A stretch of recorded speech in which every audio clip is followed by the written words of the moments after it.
ਸਤਵੰਤ ਕੌਰ। ਏਕ ਓਂਕਾਰ ਸ਼੍ਰੀ ਵਾਹਿਗੁਰੂ ਜੀ ਕੀ ਫਤਿਹ। ਬਲ ਛੁਟਕਿਓ ਬੰਧਨ ਪਰੇ, ਕਛੁ ਨ ਹੋਤ ਉਪਾਏ। ਕਹੋ ਨਾਨਕ ਅਬ ਓਟ, ਹਰ ਗਤ ਜਿਉ ਹੋ ਸਹਾਈ। ਹੇ ਅਕਾਲ ਪੁਰਖ, ਮੈਂ ਕੀ ਕਰਾਂ, ਐਡੇ ਕਸ਼ਟਾਂ ਦੇ ਮੂੰਹ ਕਿਉਂ ਆ ਗਈ। ਤੂੰ ਬਖਸ਼ੰਦ ਹੈ, ਬਖਸ਼ ਬਖਸ਼। ਮੈਂ ਕੀ ਕਰਾਂ, ਹਾਏ ਮੈਂ ਕੀ ਕਰਾਂ। ਕੀ ਕਰਾਂ ਸ਼੍ਰੀ ਵਾਹਿਗੁਰੂ, ਇਹ ਕੀ ਉਬਾਲ ਉੱਠਿਆ। ਮੇਰੀ ਸਮਝ ਵੀ ਹੁਣ ਕੁਛ ਨਹੀਂ ਕਰਦੀ। ਮੈਂ ਗਈ ਕਰਤਾਰ, ਮੈਂ ਗਈ। ਉਫ, ਹਾਏ ਕਲਗੀਆਂ ਵਾਲਿਆ ਕਿਰਪਾ। ਹਾਏ ਮੈਂ ਕੀ ਕਰਾਂ, ਮੈਂ ਕੀ ਕਰਾਂ। ਹੁਣ ਤਾਂ ਪ੍ਰਾਣ ਵੀ ਚੱਲੇ ਹਨ। ਮੈਂ ਕਿੰਨਾ ਦੁੱਖਾਂ ਨੂੰ ਫੜੀ ਗਈ। ਆਪ ਵਿਹਾਜੇ ਮਾਮਲੇ, ਆਪੇ ਹੱਡ ਪਈ। ਹੇ ਦਇਆ, ਤੂੰ ਕਸਾਇਨ ਹੋ ਟੁਕੀ। ਮੈਂ ਦਇਆ ਹੀ ਕੀਤੀ ਤਾਂ ਮੈਂ ਫਸੀ। ਹੁਣ ਕਈ ਰਸਤਾ ਨਹੀਂ ਹੈ। ਆ ਜਿੰਦ ਤੂਹੋਂ ਪਿੰਜਰੇ ਨੂੰ ਛੱਡ ਨਿਕਲ। ਉਫ, ਫੇਰ ਡੋਬ ਪਿਆ। ਮੈਂ ਗਈ। ਫੇਰ ਹੋਸ਼ ਕਰਕੇ ਉਫ, ਹੇ ਕਰਤਾਰ ਛੇਤੀ ਨਿਬੇੜਾ ਕਰ। ਹਾਏ ਮੈਂ ਕਿੱਥੇ ਪਈ ਕੋਸਦੀ ਹਾਂ। ਮੇਰੇ ਘਰ ਇਸ ਵੇਲੇ ਜਗਮਗ ਹੋ ਰਹੀ ਹੈ। ਪਿਤਾ ਜੀ ਕਥਾ ਕਰ ਰਹੇ ਹਨ। ਪਿਆਰੀ ਮਾਂ, ਮੇਰੇ ਅੱਖਾਂ ਦੇ ਤਾਰੇ, ਵੀਰ ਮੇਰੇ ਜਿਗਰ ਜਾਨ ਭੈਣਾਂ ਬੈਠੀਆਂ ਸੁਣਦੀਆਂ ਹਨ। ਹੁਣ ਸਾਰੇ ਅਰਦਾਸ ਕਰ ਰਹੇ ਹਨ। ਮੇਰੇ ਦੈਵੀ ਵੀਰ ਦੀਆਂ ਗੱਲਾਂ ਪਰ ਮੋਤੀ ਹੰਝੂ ਕਿਰ ਰਹੇ ਹਨ। ਕਿਹਾ ਮੋਮ ਦਿਲ ਹੈ, ਕਿਹਾ ਗੁਰੂ ਦਾ ਪਿਆਰਾ ਹੈ। ਉਸ ਨੂੰ ਸਤਿਗੁਰੂ ਐਸੇ ਪਿਆਰੇ ਹਨ ਜੈਸੇ ਜਿੰਦ। ਵਾਹ ਵਾਹ। ਹੁਣ ਸਾਰੇ ਸ਼ਬਦ ਗਾਉਂਦੇ ਹਨ। ਉਹ ਆਵਾਜ਼ ਆਈ, ਕੰਨ ਲਾਵਾਂ ਸੁਣਾ। ਆਹਾ ਕੈਸੀ ਪਿਆਰੀ ਸੁਰ ਹੈ। ਮੈਂ ਤਾਂ ਸੋ ਗਈ ਸਾਂ। ਨਹੀਂ, ਹੁਣ ਤਾਂ ਮੈਂ ਸ਼ੁਦੈਨ ਹੋ ਚੱਲੀ। ਮੈਂ ਕੀ ਬਰੜਾ ਰਹੀ ਹਾਂ, ਕੀ ਝੱਲੀ ਹੋ ਬਕ ਰਹੀ ਹਾਂ। ਕੋਈ ਤਰਸ ਨਹੀਂ ਕਰਦਾ। ਕੰਨਿਆਂ ਪਰ ਵੀ ਕੋਈ ਜ਼ੁਲਮ ਕਰਦਾ ਹੈ। ਹਾਏ ਮੈਂ ਤਾਂ ਤੇਰੀ ਰੱਖਿਆ ਕੀਤੀ, ਤੂੰ ਮੈਨੂੰ ਫਸਾ ਦਿੱਤਾ। ਅੱਛਾ, ਗੁਰੂ ਤੇਰਾ ਭਲਾ ਕਰੇ। ਧੰਨ ਗੁਰੂ। ਮੈਂ ਕਲਗੀਆਂ ਵਾਲੇ ਦੇ ਆਸਰੇ ਸਭ ਦੁੱਖਾਂ ਨੂੰ ਝਾਂਗ ਲੱਗਾਂਗੀ। ਮੈਂ ਕਿੰਨੇ ਦੁੱਖ ਭੋਗ ਚੁੱਕੀ ਹਾਂ। ਭੋਗਦਿਆਂ ਤਾਂ ਲੰਘ ਗਏ, ਪਰ ਚੇਤਾ ਕਰਦਿਆਂ ਜਾਨ ਸੁੱਕਦੀ ਹੈ। ਕਿਸ ਤਰ੍ਹਾਂ ਵਿਸਾਘਾਤ ਨਾਲ ਮੈਂ ਕੈਦ ਹੋਈ। ਹਾਏ ਫਿਰ ਡੋਬ ਪਾਇਆ। ਫਿਰ ਤ੍ਰਬਕ ਕੇ ਅੱਖਾਂ ਖੋਲ੍ਹ ਕੇ, ਓਏ ਰੱਬਾ ਕਿਸ ਪ੍ਰਕਾਰ ਮੇਰੀਆਂ ਮੁਸ਼ਕਾਂ ਕੱਸੀਆਂ ਗਈਆਂ ਤੇ ਗਊਆਂ ਵਾਂਗ ਕੈਦੀਆਂ ਦੇ ਵਾਂਗ ਵਿਕ ਗਈ। ਕਿੱਥੇ ਖੰਨਾ, ਕਿੱਥੇ ਕਾਬਲ। ਡਾਢਿਆਂ ਦੀ ਕੈਦ ਵਿੱਚ ਮੈਂ ਇੰਨਾ ਪੈਂਡਾ ਕੀਕੂ ਪੈਦਲ ਕੱਟਿਆ। ਪਰ ਦੇਸ਼ ਭੈਣਾਂ ਦੇ ਸੰਗ ਵਿੱਚ ਦੁੱਖੜੇ ਲੰਘ ਗਏ। ਹੋਰ ਨਹੀਂ ਤਾਂ ਦੋ ਰਲ ਕੇ ਰੋ ਲੈਂਦੀਆਂ ਸਾਂ, ਰੋਟੀ ਪਕਾ ਲੈਂਦੀਆਂ ਸਾਂ। ਪਰ ਹੁਣ ਤਾਂ ਰੋਣ ਦੀ ਵੀ ਕੋਈ ਸਾਥਣ ਨਹੀਂ। ਡੰਗਰਾਂ ਵਾਂਗ ਸਾਰੀਆਂ ਵਿਕ ਗਈਆਂ। ਪਿਤਾ ਜੀ ਕਿਹਾ ਕਰਦੇ ਸਨ ਕਿ ਆਦਮੀ ਦਾ ਪੁੱਤਰ ਅਮੋਲਕ ਹੁੰਦਾ ਹੈ। ਇੱਥੇ ਖੋਤੇ ਤੋਂ ਵੀ ਸਸਤਾ ਵਿਕਦਾ ਹੈ। ਅੱਛਾ, ਸਭ ਕੁਝ ਅਕਾਲ ਪੁਰਖ ਦੇ ਭਾਣੇ ਵਿੱਚ ਲੰਘ ਗਿਆ। ਹੁਣ ਇਸ ਨਵੀਂ ਬਿਪਤਾ ਨੂੰ ਕੀ ਕਰਾਂ। ਮੈਂ ਪਰਸੋਂ ਦੀ ਭੁੱਖੀ ਹਾਂ। ਹਾਏ 3 ਦਿਨ ਅੰਨ ਜਲ ਅੰਗੀਕਾਰ ਕੀਤਿਆਂ ਲੰਘ ਗਏ। ਮੇਰੀਆਂ ਅੱਖਾਂ ਕਿਸ ਤਰ੍ਹਾਂ ਰਕੇਬੀ ਵੱਲ ਤੱਕਦੀਆਂ ਹਨ। 4 ਬੋਟੀਆਂ ਤੇ ਅੱਧੀ ਰੋਟੀ ਪਈ ਹੈ। ਕਲੇਜੇ ਨੂੰ ਲੂਹਾ ਫਿਰਦਾ ਹੈ। ਢਿੱਡ ਨੂੰ ਛੁਰੀ ਵੱਜਦੀ ਹੈ। ਜੀ ਕਹਿੰਦਾ ਹੈ ਖਾ ਲੈ। ਖਾ ਲਵਾਂ, ਸੱਚੀ ਖਾ ਲਵਾਂ। ਹਾਏ ਕਿੱਕਰ ਖਾਵਾਂ, ਇਹ ਕੁੱਠਾ ਹੈ। ਖਬਰੇ ਕਿਸ ਚੀਜ਼ ਦਾ ਮਾਸ ਹੈ। ਮੈਂ ਸਿੱਖ ਹਾਂ, ਮੈਂ ਸਿੱਖ ਦੀ ਪੁੱਤਰੀ ਹਾਂ। ਮੈਂ ਸਿੱਖਣੀ ਹਾਂ। ਮੈਂ ਕਿੱਕਰ ਖਾ ਲਵਾਂ। ਹੇ ਮਨ, ਖਾ ਲਵਾਂ। ਪ੍ਰਾਣ ਜਾਣ ਤਾਂ ਜਾਣ, ਪਰ ਧਰਮ ਨਾ ਜਾਏ। ਹੁਣ ਕੀ ਹੋਵੇ। ਖਬਰੇ ਪ੍ਰਾਣ ਜਾਣ ਵੇਲੇ ਅੰਨ ਕੂਅਨ ਖਾ ਲਈਦਾ ਹੈ, ਪਰ ਪਤਾ ਨਹੀਂ। ਜੇ ਮੈਂ ਜਾਣਦੀ ਕਿ ਇਹ ਵਕਤ ਪੈਣੇ ਹਨ ਤਾਂ ਸਭ ਗੱਲਾਂ ਪੁੱਛ ਛੱਡਦੀ। ਪਰ ਜੇ ਦੀ ਕਿਸ ਨੂੰ ਖਬਰ ਸੀ। ਮੈਂ ਕੀ ਕਰਾਂ, ਖਾਵਾਂ ਨਾ ਖਾਵਾਂ। ਫੇਰ ਡੋਬ ਆਇਆ। ਹਾਏ ਮੈਂ ਗਈ। ਤ੍ਰਬਕ ਕੇ ਅੱਖਾਂ ਖੋਲ੍ਹ ਕੇ ਮੈਨੂੰ ਕੁਝ ਥੋ ਨਹੀਂ ਲੱਗਦਾ। ਪਰ ਧਰਮ ਰੱਖਣਾ ਹੈ। ਜੇ ਖਾਵਾਂ ਤਾਂ ਪਤਾ ਨਹੀਂ ਧਰਮ ਰਹਿੰਦਾ ਹੈ ਕਿ ਨਹੀਂ ਰਹਿੰਦਾ। ਜੇ ਨਾ ਖਾਵਾਂ ਤਾਂ ਮੇਰਾ ਨਿਸ਼ਚਾ ਹੈ ਕਿ ਧਰਮ ਨਹੀਂ ਜਾਏਗਾ। ਚੱਲ ਮਨ, ਉੱਠ, ਭੁਆ ਕੇ ਮਾਰ ਇਹਨਾਂ ਮਾਸ ਦੀਆਂ ਬੋਟੀਆਂ ਨੂੰ। ਜੋ ਹੋਵੇ ਸੋ ਹੋਵੇ। ਚੱਲ ਜਾ ਪਰੇ ਹੋ। ਹੇ ਕੁੰਸ, ਮੇਰੇ ਅੱਗੇ ਬੋਟੀਆਂ ਪਰੇ ਸਿੱਟ ਕੇ ਚੜ੍ਹਦੀਆਂ ਕਲਾ ਜੀ। ਆਓ ਸ਼ੇਰ ਬੱਚੀ ਨੂੰ ਸ਼ੇਰ ਬਣਾਓ। ਪਰ ਹਾਏ ਮੈਂ ਤਾਂ ਗਈ। ਹਾਏ ਡੋਬ ਪਿਆ। ਮੈਂ ਗਈ ਕਹਿੰਦੀ ਬੇਹੋਸ਼ ਹੋ ਕੇ ਡਿੱਗ ਪਈ। ਇੱਕ ਸੱਚੇ ਸਿੰਘ ਦੀ ਕੰਨਿਆ ਵਿਦੇਸ਼ ਵਿੱਚ ਭੁੱਖ ਦੇ ਡੋਬੇ ਖਾਂਦੀ ਘਰ ਤੋਂ ਬਾਹਰ ਬੇਹੋਸ਼ ਪਈ ਹੈ। ਘਰ ਦੇ ਅੰਦਰ ਉਡੀਕਦੇ ਹਨ ਕਿ ਰੋਟੀ ਖਾ ਕੇ ਆਉਂਦੀ ਹੈ। ਪਰ ਜਦ ਚਿਰ ਹੋ ਗਿਆ ਤਦ ਨੌਕਰਾਂ ਦਾ ਜਮਾਦਾਰ ਬਾਹਰ ਨਿਕਲਿਆ ਔਰ ਉਸ ਨੂੰ ਮਛਲੀ ਜਾਣ ਕੇ ਮਾਰਨ ਡੈ ਪਿਆ। ਭੁੱਖ ਨਾਲ ਟੁੱਟੀ ਹੋਈ ਦੀਆਂ ਡਾਢਾਂ ਨਿਕਲ ਗਈਆਂ। ਥਰ-ਥਰ ਕੰਬਦੀ, ਪੈਰ ਪੈਰ 'ਤੇ ਥਿੜਕਦੀ, ਅੱਖਾਂ ਅੱਗੇ ਚੱਕਰਾਂ ਦੇ ਆਉਣ ਕਰਕੇ ਠੁੱਡੇ ਖਾਂਦੀ ਅੰਦਰ ਗਈ। ਬਾਵਰਚੀ ਖਾਨੇ ਦੇ ਸਾਰੇ ਜੂਠੇ ਭਾਂਡੇ ਅੱਗੇ ਰੱਖੇ ਗਏ ਕਿ ਉਹਨਾਂ ਨੂੰ ਸਾਫ਼ ਕਰੋ, ਪਰ ਉਸ ਨੂੰ ਫਿਰ ਡੋਬ ਪੈ ਗਿਆ। ਇਸ ਵੇਲੇ ਮਾਲਕ ਦਾ ਛੋਟਾ ਪੁੱਤਰ ਬਾਵਰਚੀ ਖਾਨੇ ਵਿੱਚ ਆ ਗਿਆ ਔਰ ਨੌਕਰਾਂ ਨਾਲ ਲਾਡੀਆਂ ਕਰਨ ਲੱਗ ਪਿਆ। ਉਧਰ ਜਦ ਨੌਕਰ ਨੇ ਸਤਵੰਤ ਕੌਰ ਨੂੰ ਬੇਹੋਸ਼ ਡਿੱਠਾ ਤਦ ਫੇਰ ਮਾਰਨ ਲੱਗਾ, ਪਰ ਨਿਆਣੇ ਬਾਲ ਨੇ ਤਰਸ ਖਾਧਾ, ਕੰਬਿਆ ਤੇ ਨੌਕਰ ਨੂੰ ਫੜ ਕੇ ਕੰਨਿਆਂ ਨੂੰ ਛੁਡਾ ਕੇ ਦੂਜੇ ਕਮਰੇ ਵਿੱਚ ਲੈ ਗਿਆ। ਇੱਕ ਗੁੱਛਾ ਅੰਗੂਰਾਂ ਦਾ ਲਿਆ ਕੇ ਅੱਗੇ ਧਰ ਦਿੱਤਾ ਤੇ ਬੋਲਿਆ, ਬੀਬੀ ਭੈਣ ਜੀ, ਖਾਓ ਤੇ ਰੋਵੋ ਨਾ। ਇਉਂ ਪਿਆਰ ਨਾਲ ਲਾਡੀਆਂ ਕਰਦਾ ਅੰਗੂਰ ਖਵਾ ਕੇ ਆਪਣੀ ਮਾਂ ਕੋਲ ਜਾ ਕੇ ਕੁੜੀ ਦੇ ਰੋਣ ਤੇ ਨੌਕਰ ਦੇ ਮਾਰਨ ਦਾ ਸਾਰਾ ਹਾਲ ਕਹਿ ਸੁਣਾਇਆ। ਬਾਲਾਂ ਦੀ ਜੀਭ ਵਿੱਚ ਕੁਝ ਅਚਰਜ ਅਸਰ ਹੋਇਆ ਕਰਦੇ ਹਨ। ਬੱਚੇ ਦੇ ਵਾਕ ਸੁਣ ਕੇ ਮਾਂ ਦੇ ਜੀਅ ਵਿੱਚ ਵੀ ਕੁਝ ਤਰਸ ਆ ਗਿਆ ਔਰ ਕੰਨਿਆਂ ਨੂੰ ਆਪਣੇ ਪਾਸ ਬੁਲਾ ਲਿਆ ਤੇ ਨੌਕਰਾਂ ਨੂੰ ਹੁਕਮ ਦਿੱਤਾ ਕਿ ਘਰ ਦੇ ਕਮੀਨਾਂ ਵਿੱਚ ਇਹ ਨਾ ਰਹੇ, ਮੇਰੇ ਕਮਰੇ ਵਿੱਚ ਸੁੱਤਾ ਕਰੇ ਤੇ ਮੇਰੀ ਨਿੱਜ ਦੀ ਟਹਿਲ ਲਈ ਮੇਰੇ ਪਾਸ ਹੀ ਰਿਹਾ ਕਰੇ। ਸਤਵੰਤ ਕੌਰ ਨੂੰ ਅੰਗੂਰ ਖਾ ਕੇ ਕੁਝ ਹੋਸ਼ ਆ ਗਈ, ਪਰ ਫਿਰ ਵੀ ਅੱਤ ਥਕਾਨ ਤੇ ਤੋੜ ਦੇ ਕਾਰਨ ਉੱਥੇ ਹੀ ਬੈਠੀ ਸੌਂ ਗਈ। ਰਾਤ ਬੀਤੀ, ਦਿਨ ਹੋਇਆ, ਸਾਰੇ ਉੱਠੇ, ਸਤਵੰਤ ਵੀ ਉੱਠੀ। ਬੱਚਾ ਫਿਰ ਅੰਗੂਰ ਲੈ ਕੇ ਗਿਆ ਤੇ ਕੁੜੀ ਨੂੰ ਦੇ ਕੇ ਬੋਲਿਆ, ਖਾਓ। ਮਾਂ ਨੇ ਪੁੱਤ ਦਾ ਇਹ ਰੁੱਖ ਦੇਖ ਕੇ ਬੱਚੇ ਦੀ ਖਿਡਾਵੀ ਦਾ ਕੰਮ ਉਸ ਨੂੰ ਦੇ ਦਿੱਤਾ।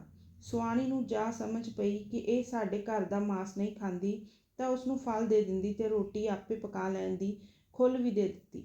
ਨਾਲ ਇੱਕ ਸਹਿਸਧਾਰੀ ਦਾ ਘਰ ਸੀ, ਉੱਥੇ ਜਾਣ ਆਉਣ ਤੇ ਉਹਨਾਂ ਦੇ ਖਾ ਪੀ ਲੈਣ ਦੀ ਵੀ ਖੁੱਲ੍ਹ ਮਿਲ ਗਈ। ਸੋ ਉਸ ਬਾਲਕ ਦੇ ਖਿਡਾਉਣ ਵਿੱਚ ਸਤਵੰਤ ਕੌਰ ਨੌਕਰਾਂ ਦੇ ਜ਼ੁਲਮ ਤੋਂ ਤਾਂ ਛੁੱਟੀ, ਪਰ ਬੋਲੀ ਨਾ ਜਾਣਨੇ ਦਾ ਦੁੱਖ ਐਸਾ ਸੀ ਕਿ ਸੁਆਣੀ ਅਰ ਖੇਡਣ ਵਾਲੇ ਬਾਲਕ ਦੇ ਗੁੱਸੇ ਹੋ ਜਾਣ ਦਾ ਡਰ ਹਰ ਵੇਲੇ ਰਹਿੰਦਾ ਸੀ। ਸ਼ੇਰ ਦੀ ਜਾਈ ਐਡੀ ਕਠਨ ਵਿਪਤਾ ਵਿੱਚ ਵੀ ਨਿਰਾਸ਼ਾ ਵਿੱਚੋਂ ਨਿਕਲੀ। ਜਿਸ ਹਾਲ ਵਿੱਚ ਸਾਈਂ ਨੇ ਪਹੁੰਚਾਇਆ ਹੈ, ਉਸ ਵਿੱਚ ਆਪ ਨੂੰ ਉੱਚੀਆਂ, ਸੁਖੀ ਤੇ ਹੌਸਲ ਭਰੀ ਕਰਨ ਦੇ ਫਿਕਰ ਵਿੱਚ ਲੱਗ ਪਈ। ਆਪਣੇ ਹੀ ਗੁਆਂਢ ਜੋ ਸਹਿਸਧਾਰੀਆਂ ਦਾ ਘਰ ਸੀ, ਉਹਨਾਂ ਨਾਲ ਪਿਆਰ ਪਾਇਆ ਤੇ ਉੱਥੋਂ ਦੀ ਬੋਲੀ ਸਿੱਖਣੀ ਸ਼ੁਰੂ ਕਰ ਦਿੱਤੀ। ਥੋੜ੍ਹੇ ਹੀ ਚਿਰ ਵਿੱਚ ਬੋਲੀ ਵੀ ਸਮਝਣ ਲੱਗ ਪਈ। ਇਸ ਕੰਨਿਆ ਦੀ ਨਿਮਕੀ ਮਿੱਠਤ ਤੇ ਸ਼ੀਲ ਸੁਭਾਅ ਨੇ ਦੁੱਖਾਂ ਨਾਲ ਭਰੀ ਸੁਆਣੀ ਦੇ ਜੀਅ ਵਿੱਚ ਵੀ ਤਰਸ ਵਧਾਇਆ। ਹੌਲੀ ਹੌਲੀ ਸੁਆਣੀ ਦੀ ਮਿਹਰ ਦੀ ਨਜ਼ਰ ਵਧਣ ਲੱਗੀ। ਉਸ ਦਾ ਕਾਰਨ ਇਹ ਸੀ ਕਿ ਸੁਆਣੀ ਪੇਕੇ ਪਾਸਿਓਂ ਊਣੀ ਸੀ ਅਰ ਦੁਨੀਆ ਪਰ ਸਿਵਾ ਘਰ ਵਾਲੇ ਦੇ ਕੋਈ ਉਸ ਦਾ ਨੇੜੇ ਦਾ ਸਾਕ ਨਹੀਂ ਸੀਗਾ। ਪਤੀ ਬੜਾ ਮੰਦ ਕਰਮੀ ਸੀ, ਮਾੜੇ ਕਰਮਾਂ ਵਿੱਚ ਬਹੁਤ ਪਰਚਦਾ ਸੀ। ਇਸ ਕਰਕੇ ਸੁਆਣੀ ਬੜੀ ਦੁਖੀ ਰਹਿੰਦੀ ਸੀ। ਸੁਆਣੀ ਦਾ ਨਾਮ ਫਾਤਮਾ ਸੀ। ਸੁਭਾਅ ਫਾਤਮਾ ਦਾ ਕੁਛ ਅਣਖੀਲਾ ਸੀ। ਦੁੱਖਾਂ ਨੇ ਇਸ ਦੇ ਮਨ ਨੂੰ ਤੋੜਿਆ ਨਹੀਂ, ਸਗੋਂ ਇਸ ਤਰ੍ਹਾਂ ਦੀ ਸ਼ਿਥਿਹਾਨ ਚੜ੍ਹਾ ਛੱਡੀ ਸੀ।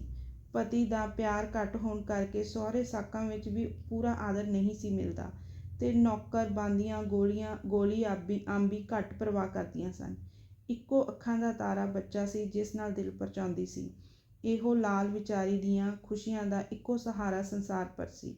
ਅੱਠਾਂ ਪੈਰਾਂ ਵਿੱਚ ਜੇ ਕਦੇ ਕੋਈ ਖੁਸ਼ੀ ਦੀ ਘੜੀ ਉਸ ਨੂੰ ਆਉਂਦੀ ਤਾਂ ਉਹ ਆਪਣੇ ਦੁਲਾਰੇ ਦੇ ਪਿਆਰ ਵਿੱਚ ਬੇਬਲ ਹੋ ਜਾਣਦੀ ਹੁੰਦੀ ਸੀ।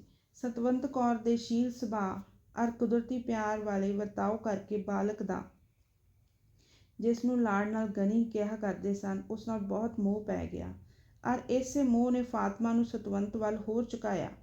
ਫਾਤਮਾ ਦੀਆਂ ਉਦਾਸੀਆਂ ਦੇ ਵੇਲੇ ਸਤਵੰਤ ਕੌਰ ਦਾ ਨਾਂ ਅੱਕਣਾ ਅਰ ਉਸ ਦੇ ਚਿੜਚਿੜੇ ਸੁਭਾਅ ਤੋਂ ਪਰੇ ਨਾ ਹੋਣਾ, ਇਹ ਹੋਰ ਕਾਰਨ ਸਨ ਕਿ ਇੱਕ ਸਿੱਖ ਕੰਨਿਆ ਆਪਣੀ ਅਣਮਤੀ ਸੁਆਣੀ ਨੂੰ ਭਾਉਣ ਲੱਗ ਪਈ। ਫਾਤਮਾ ਨੇ ਮੁੱਦਤ ਤੀਕ ਪਤੀ ਦੀਆਂ ਅਨੀਤੀਆਂ ਦਾ ਦੁੱਖ ਸਹਾਰਿਆ, ਪਰ ਇੱਕ ਦਿਨ ਇਸ ਨੇ ਕਾਬਲ ਦੀ ਪਟਰਾਣੀ ਨੂੰ ਮਿਲ ਕੇ ਅਮੀਰ ਕਾਬਲ ਦੇ ਕੰਨਾਂ ਤੀਕ ਪਤੀ ਦੇ ਬੁਰੇ ਕੰਮਾਂ ਦੀ ਖਬਰ ਪਹੁੰਚਾਈ। ਅਮੀਰ ਨੇ ਉਸ ਨੂੰ ਬੁਲਾ ਕੇ ਕਰੜੀ ਝਾੜ ਪਾਈ। ਝਾੜ ਪਾ ਖਾ ਕੇ ਸਿੱਧੇ ਹੋਣ ਦੀ ਥਾਂ ਖਾਂ ਸਾਹਿਬ ਨੂੰ ਇਸ ਗੱਲ ਦੀ ਖੋਜ ਦੀ ਧੁਨ ਸਮਝਾਈ ਕਿ ਅਮੀਰ ਸਾਹਿਬ ਦੇ ਕੰਨਾਂ ਤੀਕ ਖਬਰ ਪਹੁੰਚਾਉਣ ਵਾਲੇ ਦਾ ਥਹੁ ਕੱਢਾਂ। ਸੋ ਅੰਤ ਉਸ ਨੂੰ ਪਤਾ ਮਿਲ ਗਿਆ ਕਿ ਇਹ ਮੇਰੀ ਵਹੁਟੀ ਦਾ ਹੀ ਕੰਮ ਹੈ। ਇਹ ਖਬਰ ਪਾ ਕੇ ਇੱਕ ਦਿਨ ਰਾਤ ਵੇਲੇ ਨਸ਼ੇ ਵਿੱਚ ਚੂਰ ਹੋਏ ਨੇ ਵਹੁਟੀ ਦੇ ਅੰਦਰ ਵੜ ਕੇ ਤਲਵਾਰ ਧੂ ਲਈ। ਭਾਗਾਂ ਨੂੰ ਫਾਤਮਾ ਜਾਗਦੀ ਬੈਠੀ ਸੀ। ਪਤੀ ਦੇ ਹੱਥ ਤਲਵਾਰ ਦੇਖਦਿਆਂ ਸਾਰ ਉਸ ਦੀਆਂ ਡਾਢਾਂ ਨਿਕਲ ਗਈਆਂ। ਉਧਰੋਂ ਸਤਵੰਤ ਕੌਰ ਜਾਗ ਉੱਠੀ। ਉਸ ਜਰਵਾਣੇ ਨੂੰ ਤੀਵੀਂ ਪਰ ਤਲਵਾਰ ਚੁੱਕੇ ਹੋਏ ਦੇਖ ਕੇ ਸਿੱਖ ਕੰਨਿਆ ਨੂੰ ਧਰਮ ਦਾ ਰੋਹ ਉਮਲ ਪਿਆ। ਝੱਟ-ਪੱਟ ਪਿੱਛੇ ਵਾਰ ਹੋ ਕੇ ਖਾਨ ਦੀ ਲੱਤ ਐਸੇ ਜ਼ੋਰ ਨਾਲ ਝਟਕੀ ਕਿ ਉਹ ਝੁਫਾਲ ਜਾ ਪਿਆ ਔਰ ਤਲਵਾਰ ਹੱਥੋਂ ਨਿਕਲ ਗਈ। ਕੰਨਿਆ ਨੇ ਡਿੱਗੇ ਪਏ ਨੂੰ ਹੁਣ ਐਸਾ ਦਬਾਇਆ ਕਿ ਉੱਠਣੇ ਜੋਗਾ ਨਾ ਰਹੇ। ਇਸ ਹਿੰਮਤ ਨੂੰ ਦੇਖ ਕੇ ਪਠਾਣੀ ਨੂੰ ਵੀ ਹੌਸਲਾ ਭਰ ਆਇਆ ਤੇ ਉਸਨੇ ਵੀ ਆ ਦਬਾਇਆ। ਦੋਹਾਂ ਨੇ ਰਲ ਕੇ ਉਸ ਦੀਆਂ ਮੁਸ਼ਕਾਂ ਕੱਸ ਲਈਆਂ। ਕੁਝ ਚਿਰ ਮਗਰੋਂ ਨਸ਼ੇ ਵਿੱਚ ਗੁੱਟ ਨਸ਼ਈ ਬੇਹੋਸ਼ ਹੋ ਗਿਆ ਔਰ ਘਰਾੜੇ ਮਾਰਦੇ ਦੀ ਰਾਤ ਬਤੀਤ ਹੋਣ ਲੱਗੀ। ਪਰ ਦਿਨ ਹੋਣ ਦੇ ਤੋਂ ਪਹਿਲਾਂ ਤ੍ਰਿਮਤਾ ਨੇ ਉਸ ਦੀਆਂ ਮੁਸ਼ਕਾਂ ਖੋਲ੍ਹ ਦਿੱਤੀਆਂ।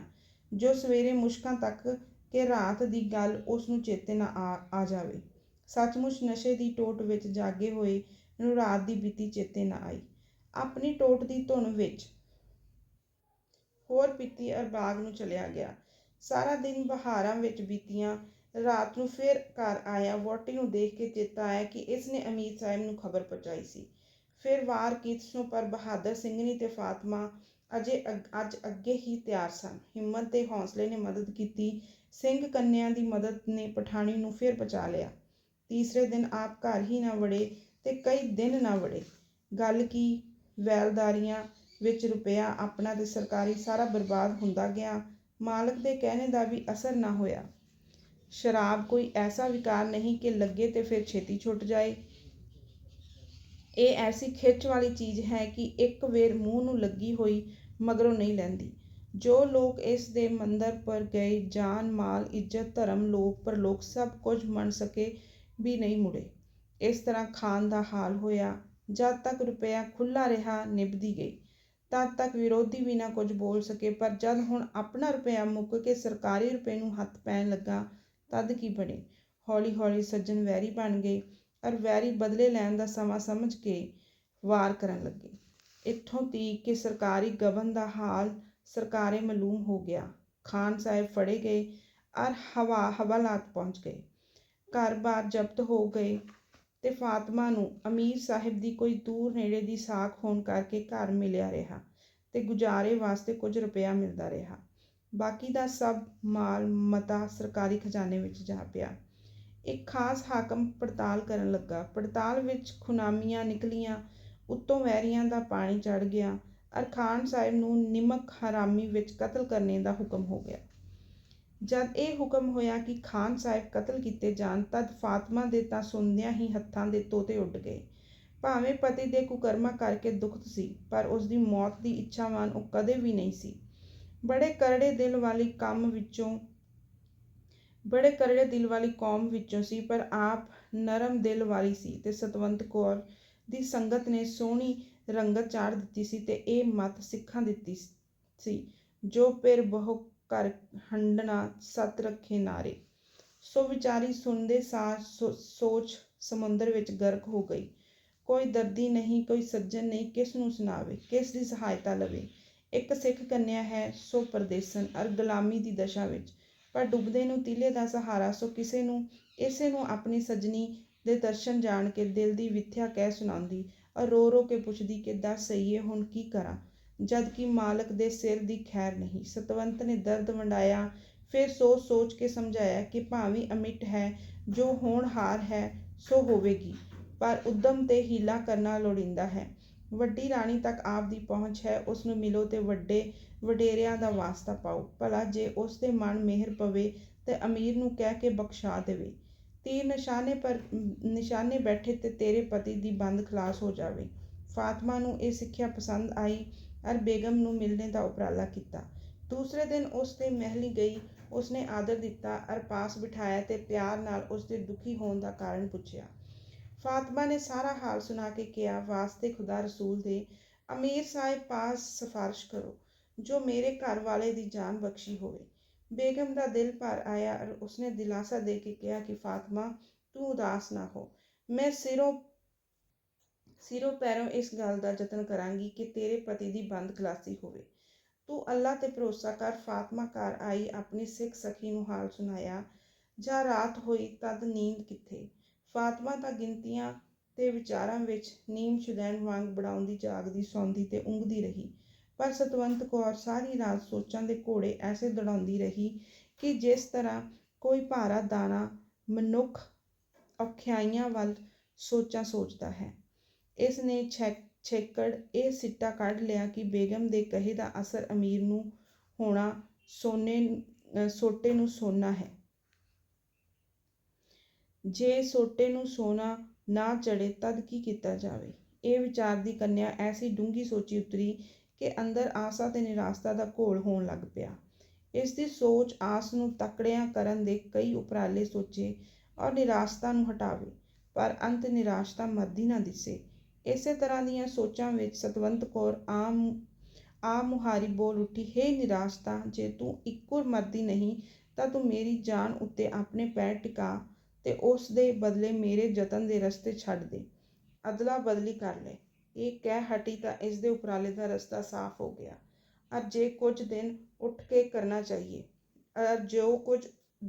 ਕਰਨਾ ਚਾਹੀਏ, ਇਸ ਤਰ੍ਹਾਂ ਉਸ ਨੇ ਮਿਥ ਲਿਆ ਜਿਕਰ ਕੋਈ ਨਕਸ਼ਾ ਖਿੱਚ ਲਈਦਾ ਹੈ। ਸਵੇਰੇ ਉੱਠੀ ਔਰ ਸੁਆਣੀ ਪਾਸ ਗਈ, ਉਸਨੂੰ ਉਠਾਇਆ, ਕੱਪੜੇ ਪਵਾਏ, ਉਪਦੇਸ਼ ਦੇ ਕੇ ਧੀਰਜ ਬਣਵਾਇਆ ਔਰ ਇਹ ਅਕਲ ਦੇ ਕੇ ਬੇਗਮ ਵੱਲ ਘੱਲਿਆ ਕਿ ਜੇਕਰ ਤੇਰੇ ਮਾਲਕ ਦੀ ਜਾਨ ਬਖਸ਼ੀ ਨਾ ਹੋਵੇ ਤਦ ਬੇਗਮ ਨੂੰ ਕਹੀਂ ਕਿ ਇਤਨੀ ਆਗਿਆ ਤਾਂ ਤੈਨੂੰ ਲੈ ਦੇਵੇ ਕਿ ਇੱਕ ਵਾਰੀ ਤੂੰ ਪਤੀ ਨੂੰ ਉਸ ਦੇ ਮਰਨ ਤੋਂ ਪਹਿਲੇ ਮਿਲ ਸਕੀ। ਇਹ ਗੱਲ ਬੇਗਮ ਨੂੰ ਜਿਵੇਂ ਬਣ ਪਵੇ ਤਿਵੇਂ ਮਨਾਵੀਂ। ਮੈਨੂੰ ਪੱਕਾ ਨਿਸ਼ਚੈ ਹੈ ਕਿ ਅਮੀਰ ਸਾਹਿਬ ਇਸ ਗੱਲ ਨੂੰ ਜ਼ਰੂਰ ਮੰਨ ਲੈਣਗੇ। ਟੁੱਟੇ ਦਿਲ ਪਰ ਔੜ ਮਾਰੀ ਪਰਜਾ ਦੀ ਉਸ ਦਸ਼ਾ ਵਾਂਗ ਜੋ ਬਰਸਾਤ ਦੇ ਅੰਤ ਤੱਕ ਆਸ ਬੰਨੀ ਰੱਖਦੀ ਹੈ ਕਿ ਖਬਰੇ ਹੁਣ ਵੀ ਮੀਂਹ ਪੈ ਜਾਏ। ਫਾਤਮਾ ਦਿਲ ਨੂੰ ਦਿਲ ਬਰੀਆਂ ਦਿੰਦੀ ਡੋਲੀ ਵਿੱਚ ਬੈਠ ਕੇ ਤੁਰੀ ਔਰ ਅਮੀਰ ਦੇ ਘਰ ਪਹੁੰਚੀ। ਅੱਗੋਂ ਬੇਗਮ ਨੇ ਆਦਰ ਨਾਲ ਬਿਠਾਇਆ, ਸੁੱਖ ਪੁੱਛੀ। ਫਾਤਮਾ ਨੇ ਅਦਬ ਨਾਲ ਉੱਤਰ ਦਿੱਤੇ, ਪਰ ਜਦ ਮਤਲਬ ਦੀ ਗੱਲ ਛਿੜੀ ਤਦ ਬੇਗਮ ਨੇ ਸਿਰ ਫੇਰ ਕੇ ਕਿਹਾ ਕਿ ਬੀਬੀਏ, ਜਿੰਨਾ ਜ਼ੋਰ ਮੇਰੇ ਵਿੱਚ ਸੀ ਮੈਂ ਲਾ ਥੱਕੀ ਹਾਂ, ਪਰ ਅਮੀਰ ਸਾਹਿਬ ਇੱਕ ਨਹੀਂ ਮੰਨਦੇ। ਕਹਿੰਦੇ ਹਨ ਕਿ ਤੇਰੇ ਪਤੀ ਦਾ ਕਤਲ ਹੋਣਾ ਜ਼ਰੂਰੀ ਹੈ, ਇਸ ਲਈ ਕੁਝ ਪੇਸ਼ ਨਹੀਂ ਜਾਂਦੀ। ਫਾਤਮਾ ਸੁਣਦੀ ਤੇ ਪੈਰਾਂ ਹੇਠੋਂ ਮਿੱਟੀ ਨਿਕਲ ਗਈ। ਥੋੜ੍ਹੀ ਬਹੁਤ ਆਸ਼ਾ ਜੇ ਕੁਝ ਸੀ ਸਭ ਟੁੱਟ ਗਈ ਔਰ ਡੋਬ ਪੈਣ ਲੱਗਾ ਸੀ ਕਿ ਫਿਰ ਸਮਾਂ ਵਿਚਾਰ ਕੇ ਫਾਤਮਾ ਸੰਭਲੀ ਤੇ ਦੂਸਰੀ ਬੇਨਤੀ ਕੀਤੀ। ਉਹ ਬੇਗਮ ਨੇ ਕਿਹਾ ਕਿ ਇਹ ਮੈਂ ਜ਼ਰੂਰ ਮਨਾ ਲਵਾਂਗੀ। ਤਸੱਲੀ ਲੈ ਕੇ ਔਰ ਬੇਗਮ ਤੋਂ ਵਿਦਾ ਹੋ ਕੇ ਫਾਤਮਾ ਘਰ ਆਈ ਔਰ ਸਤਵੰਤ ਕੌਰ ਨੂੰ ਹਾਲ ਸੁਣਾਇਆ। ਉਸ ਵੀਰ ਕੁੜੀ ਦੇ ਚਿਹਰੇ ਦਾ ਰੰਗ ਨਾ ਵਟਿਚਿਆ, ਉਹੋ ਜਿਹੀ ਰਹੀ। ਬੜੇ ਪੱਕੇ ਜਿਗਰੇ ਨਾਲ ਪੁੱਛਣ ਲੱਗੀ ਕਿ ਕੀ ਤੁਸਾਂ ਜ਼ਰੂਰੀ ਬੇਨਤੀ ਕੀਤੀ ਸੀ। ਫਾਤਮਾ ਬੋਲੀ, ਹਾਂ, ਬੇਗਮ ਨੇ ਕਿਹਾ ਸੀ ਕਿ ਇਹ ਗੱਲ ਮੈਂ ਜ਼ਰੂਰ ਮਨਾ ਲਵਾਂਗੀ ਔਰ ਅੱਜ ਦੁਪਹਿਰੇ ਹੀ ਤੈਨੂੰ ਖਬਰ ਦੱਸ ਭੇਜਾਂਗੀ, ਕਿਉਂਕਿ ਅਮੀਰ ਨੇ ਹੁਣੇ ਮਹਿਲਾਂ ਵਿੱਚ ਆਉਣਾ ਹੈ। ਇਹ ਸੁਣ ਕੇ ਸਤਵੰਤ ਕੌਰ ਦੂਸਰੇ ਕਮਰੇ ਵਿੱਚ ਜਾ ਕੇ ਪਾਠ ਕਰਨ ਲੱਗ ਪਈ ਔਰ ਕਰਦੀ ਕਿੰਨਾ ਚਿਰ ਲੱਗੀ ਰਹੀ। ਜਦ 2 ਵਜੇ ਦਾ ਵੇਲਾ ਹੋ ਗਿਆ ਤਦ ਫਾਤਮਾ ਨੇ ਆਪ ਬੁਲਾਇਆ ਔਰ ਦੱਸਿਆ ਕਿ ਅਮੀਰ ਸਾਹਿਬ ਨੇ ਇਜਾਜ਼ਤ ਦੇ ਦਿੱਤੀ ਹੈ, ਪਰ ਇਕੱਲੀ ਵਾਸਤੇ, ਔਰ ਇਹ ਵੀ ਕਹਿ ਭੇਜਿਆ ਕਿ ਕੱਲ੍ਹ ਹੀ ਮਿਲ ਲਓ ਕਿਉਂਕਿ ਪਰਸੋਂ ਉਸਨੇ ਮਾਰੇ ਜਾਣਾ ਹੈ। ਇਹ ਗੱਲ ਵੀ ਬੇਗਮ ਨੇ ਦੱਸ ਭੇਜੀ ਹੈ ਕਿ ਕੈਦਖਾਨੇ ਦੇ ਅਫਸਰ ਨੂੰ ਹੁਕਮ ਹੈ ਜਿਸ ਵੇਲੇ ਮੈਂ ਚਾਹਾਂ ਚਲੀ ਜਾਵਾਂ। ਸਤਵੰਤ ਕੌਰ ਬੋਲੀ, ਬੀਬੀ, ਬਹੁਤ ਭਲਾ ਹੋਇਆ, ਹੁਣ ਅਕਾਲ ਪੁਰਖ ਭਲੀ ਕਰੇਗਾ।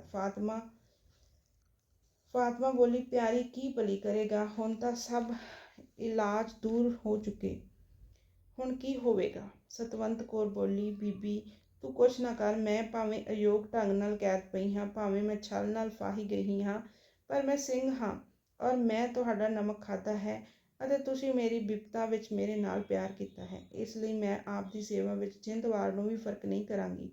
ਤੁਸੀਂ ਪੁੱਛੋ ਕੁਝ ਨਾ, ਜੋ ਕਹਾਂ ਕਰੀ ਚੱਲੋ। ਡੋਲੇ ਦਾ ਬੰਦੋਬਸਤ ਕਰੋ ਕਿ ਜਿਸ ਵਿੱਚ ਬੈਠ ਕੇ ਪਰਦੇ ਨਾਲ ਅੰਦਰ ਪਹੁੰਚ ਹੋਵੇ। ਗੱਲ ਕੀ ਇਸ ਪ੍ਰਕਾਰ ਦੀਆਂ ਗੱਲਾਂ ਹੋ ਬੀਤੀਆਂ। ਦੂਜੇ ਦਿਨ ਸਵੇਰ ਸਾਰ ਕੈਦਖਾਨੇ ਡੋਲਾ ਪਹੁੰਚਾ। ਅੰਦਰ ਕੈਦੀ ਦੀ ਕੋਠੀ ਵਿੱਚ ਉਤਾਰਿਆ ਗਿਆ। ਚੁੱਕਣ ਵਾਲੇ ਔਰ ਸਿਪਾਹੀ ਸਭ ਬਾਹਰ ਹੋਏ। ਕੈਦੀ ਨੂੰ ਵੀ ਖਬਰ ਸੀ ਕਿ ਮੇਰੀ ਉਹ ਵਹੁਟੀ, ਜਿਸ ਨੂੰ ਮੈਂ ਸਦਾ ਦੁੱਖ ਹੀ ਦਿੱਤੇ ਹਨ, ਮੇਰੀ ਮੁੱਖ ਯਾਤਰਾ ਕਰਨੇ ਨੂੰ ਆਈ ਹੈ। ਇਸ ਵੇਲੇ ਸ਼ਰਾਬ ਔਰ ਪਦਾਰਥਾਂ ਦਾ ਨਸ਼ਾ ਉੱਡ ਚੁੱਕਿਆ ਸੀ। ਖਾਨ ਬਹਾਦਰ ਸੁੱਕ ਕੇ ਤੀਲਾ ਹੋ ਰਿਹਾ ਸੀ। ਅੱਖਾਂ ਟੋਏ ਲੈ ਚੁੱਕੀਆਂ ਸਨ। ਹੁਣ ਤਾਂ ਉਸਨੂੰ ਇਹ ਵੀ ਸਮਝ ਪੈ ਚੁੱਕੀ ਸੀ ਕਿ ਮੈਂ ਭਾਰਾ ਪਾਪੀ ਹਾਂ ਔਰ ਮੇਰੇ ਕਰਮਾਂ ਦਾ ਫਲ ਦੇਣ ਲਈ ਮੇਰੇ ਸਿਰ 'ਤੇ ਤਲਵਾਰ ਚਮਕ ਰਹੀ ਹੈ।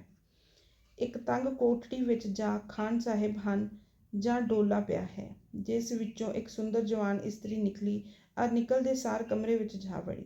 ਫਿਰ ਚਾਰ ਚੁਫੇਰੇ ਫੁਰਤੀ ਦੀ ਨਜ਼ਰ ਦੌੜਾ ਕੇ ਤੱਕ ਕੇ ਤਸੱਲੀ ਕਰਕੇ ਕਿ ਹੋਰ ਕੋਈ ਨਹੀਂ ਹੈ, ਬੋਲੀ ਕਿ ਹੁਣ ਵਕਤ ਹੈ ਬੜਾ ਨਾਜ਼ੁਕ, ਗੱਲ ਕਰਨੇ ਦਾ ਸਮਾਂ ਨਹੀਂ।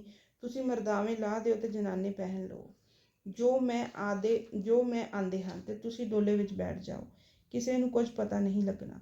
ਤੁਸੀਂ ਇੰਜ ਤ੍ਰਿਮਤ ਦੇ ਵੇਸ ਵਿੱਚ ਘਰ ਪਹੁੰਚ ਜਾਓਗੇ ਤਦ ਡੋਲਿਓਂ ਉਤਰਦੇ ਹੀ ਭੇਸ ਵਟਾ ਲਿਓ ਔਰ ਹਿੰਦੁਸਤਾਨ ਨੂੰ ਨਿਕਲ ਜਾਇਓ। ਹੋਰ ਸਲਾਹ ਘਰ ਪਹੁੰਚ ਕੇ ਕਰ ਲੈਣੀ, ਛੇਤੀ ਕਰੋ। ਖਾਂ ਹੱਕਾ ਬੱਕਾ ਰਹਿ ਗਿਆ ਕਿ ਇਹ ਕੀ ਹੋਇਆ। ਮੌਤ ਦੇ ਮੂੰਹੋਂ ਬਚਣੇ ਦਾ ਰਸਤਾ ਨਿਕਲ ਪਿਆ। ਬਹੁਤ ਪ੍ਰਸ਼ਨ ਪੁੱਛਣੇ ਚਾਹੇ ਪਰ ਉਸ ਕੰਨਿਆ ਦੀ ਕਾਹਲੀ ਨੇ ਉਸਨੂੰ ਕੁਛ ਨਾ ਪੁੱਛਣ ਦਿੱਤਾ। ਤ੍ਰਿਮਤ ਦਾ ਭੇਸ ਵਟਾ ਕੇ ਉੱਤੇ ਬੁਰਕਾ ਪਾ ਕੇ ਡੋਲੇ ਵਿੱਚੋਂ ਹੋ ਬੈਠਾ।